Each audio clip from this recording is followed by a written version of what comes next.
Hundreds of sewing machines, once destined for scrap, have found a second life in an unexpected place, a museum in Somerset. Dominic Macy began collecting the machines 30 years ago after spotting several abandoned at the side of the road and deciding to take them home. Ross Pollard has been to meet him.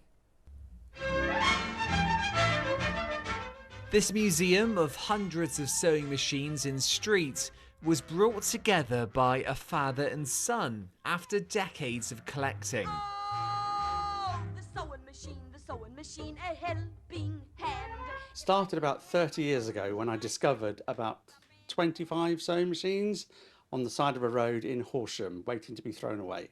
The collection generally, it dates from the 1870s to the 1930s. It was only about after 10 years that I decided that I'd have a long-term mission to open a museum. If I didn't have my sewing machine, I'd have come to no good end. But a bobbin, pedal and wheel the wheel. Most are foot-pedalled, but some are electric, and every one of them has a different story to tell, including this one, donated by a local woman.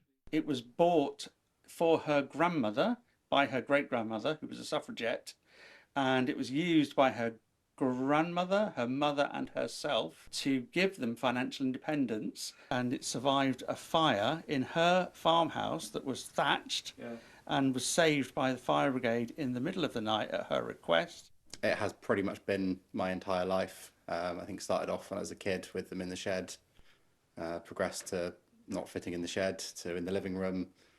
Street's rich industrial history played a big part in having the museum in the town. There are lots and lots and lots of people in Street, living in Street, that used sewing machines in the past at the Clark's business and other businesses doing sewing work in the town. And I wanted to leverage all of those resources by having my museum here. Dominic is contacted by sewing machine enthusiasts from all over the place. I have a guy that's been pleading with me for the last 3 years for a machine that I have and he wants, and he's in Alaska and he desperately wants me to send him the machine. He said he'll pay any price. So long as he has enough space, Dominic hopes his collection will grow. Ross Pollard, BBC Points West in Street. So much history there. Time for the weather. And the weekend was quite nice, wasn't it? What about the week ahead? Here is B with your forecast.